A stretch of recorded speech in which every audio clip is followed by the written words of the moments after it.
como é que funciona a lista de espera do SISU, por que demora tanto, será que eles querem só te deixar ansioso ou tem alguma razão? Fica comigo nesse vídeo porque você vai descobrir. Olá pessoal, eu sou o professor Gleison Versos, eu sou especialista em linguagens, eu já tive participação em bancas de concurso e nesse vídeo eu vou explicar para vocês por quais razões essa lista de espera do SISU, essa bendita lista de espera do SISU demora tanto. Fica comigo que você vai conseguir entender o porquê, tá? A gente pegou aqui uma reportagem que está no Guia do Estudante aqui da revista Abril, está dizendo lá como funciona. Então eu vou explicar para vocês um pouco como funciona e aí você vai conseguir entender por que demora tanto. Não é à toa, tem um sentido nisso tudo, tá? Então você foi lá, fez todo aquele seu processo no SISU e ao invés de você ter sido chamado logo de cara, você caiu na famigerada lista de espera. Eu sei que a ansiedade está batendo forte aí, meu povo, mas por que é importante você entender como é que funciona? Porque você vai ver que não é simplesmente uma chatice das universidades, tá?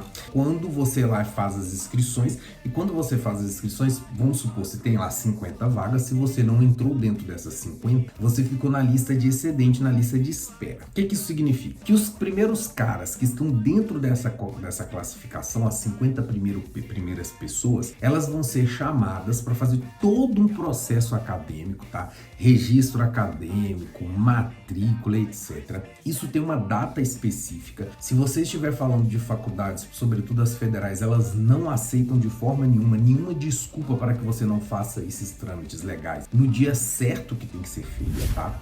Então essas pessoas serão chamadas. Quando essas pessoas forem lá fazer a respectiva matrícula, registro acadêmico, etc., se porventura faltar algum documento ou a pessoa não comparecer, essa vaga vai ficar em aberto para que tenha uma nova convocação, que é você que está na lista de espera. Então o que significa a lista de espera? Você tem que esperar que algum cabuquinho lá na faculdade que você se inscreveu, que esse cara não vá. E isso, por mais que você ache que é difícil porque você está aí doidinho para entrar nessa faculdade, tem muita gente que não vai. Mesmo porque às vezes o cara se inscreveu em uma determinada faculdade e às vezes a pessoa nem é de lá. Tá? Às vezes a pessoa se inscreveu, sei lá, tá aqui em Minas, por exemplo, se inscreveu numa faculdade na Paraíba, mas a pessoa não vai para lá. Ela se inscreveu, mas por alguma razão ou outra ela desistiu. Então é muito comum que isso aconteça, tá?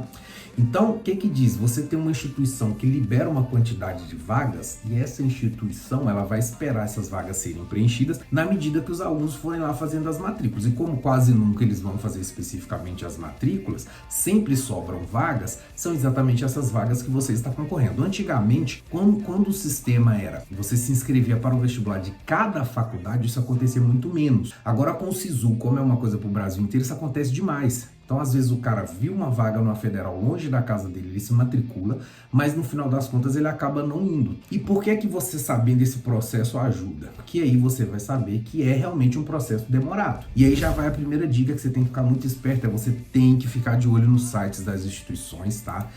Todas as instituições têm isso. Todas as instituições vão ficar liberando as chamadas para os processos de vagas remanescentes.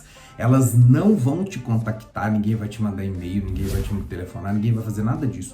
É você que tem que contactar as faculdades, ficar de olho lá no site, porque vai aparecer no site da faculdade que você se inscreveu a abertura para a chamada da próxima chamada de quem tá. E muitas das vezes acontece muito de terem 4, 5, 6 chamadas, porque as pessoas não comparecem, tá? Porque depois a pessoa já vai se ajeitando. Como no SISU, às vezes você pode se inscrever para 2 cursos, às vezes você acha que esse curso ali você se inscreveu, mas depois você vai acabar em outra faculdade, essa vaga, ela sempre acaba sobrando, tá? Então pode ficar tranquilo. Perceba que aqui no Guia do Estudante, por exemplo, está dizendo que não há um cronograma ou quantidade exatas de vagas nessa modalidade, justamente por isso. Se você chama 50 pessoas e forem as 50 pessoas, acabou ali, você não tem mais necessidade de chamar mais ninguém. Mas se você tem 50 pessoas, dessas 30 não vão, então obviamente você vai ter mais vagas a serem preenchidas. E dessas 30 que você chama os próximos 30 da lista, também não significa que os 30 irão. Então esses 30 pode ser que 15 compareça, e aí depois você vai ter que fazer o outro edital para chamar os outros e assim vai sucessivamente, tá? Então, ó, tudo vai depender do número de vagas ofertadas e de quantos candidatos se matricularem, que é o que eu tô dizendo. vai depender de quantos vão efetivamente fazer a matrícula. E à medida que as desistências vão acontecendo, as instituições vão liberando mais chamadas. Por isso que o processo, ele é um processo mais demorado. E por isso que às vezes você chama um cara que estava na primeira lista e ele nem sequer comparece, porque na verdade ele já até se matriculou em outra faculdade, porque ele não ficou esperando a lista da faculdade chamar ele. Porque como é um processo que pode demorar aí alguns dias, algumas semanas, enquanto isso o cara já deu o jeito dele, já entrou em outra faculdade, quando chama ele fala, agora já não quero, já estou em outra, tá? Então isso acontece bastante. Portanto, muitas vezes o processo de chamadas do candidato da lista de espera se estende bastante, até mesmo após o início das aulas. Então, quando começarem as aulas, não é para você desistir e falar, não, acabou, nunca mais vou entrar. Não é assim.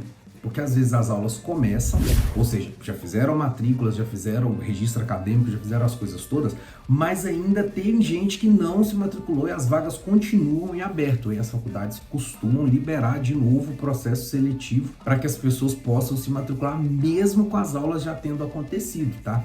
Então, às vezes você acha que começou a aula, acabou. Não é assim, tá? As faculdades ainda aceitam matrículas, ainda tem 2, 3 semanas ali de interstício que eles conseguem matricular. Inclusive, essas 2, 3 semanas, acontece muito de ter gente dentro da própria faculdade, como se você está fazendo lá letras, né? Aí você se matriculou também para fazer alguma matéria de direito, por exemplo. Nessa matéria de direito ali, os caras, quando começam as aulas e não tem matrícula suficiente, essa vaga sobra, eles chamam as pessoas que às vezes não estão nem na lista de espera, às vezes são pessoas que estão fazendo outro curso, eles vão lá e pedem uma disciplina isolada e acabam entrando. Então tem toda uma lógica, tá? Não é assim que funciona não. Então como é que você vai saber quando a lista vai rodar? O andamento da lista depende da desistência dos candidatos convocados, então não tem como você saber nem quantas vagas sobrarão e nem exatamente a data que isso vai acontecer.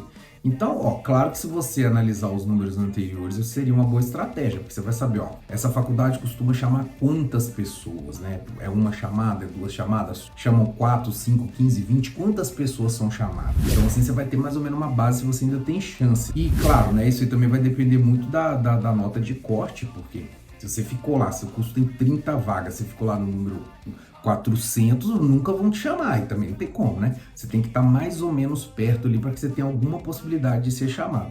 E não varia muito, tá? Então a média é sempre mais ou menos muito parecida com a dos últimos anos. Então quando você entra nesses sites, aqui vou deixar o link da matéria aqui embaixo, tá?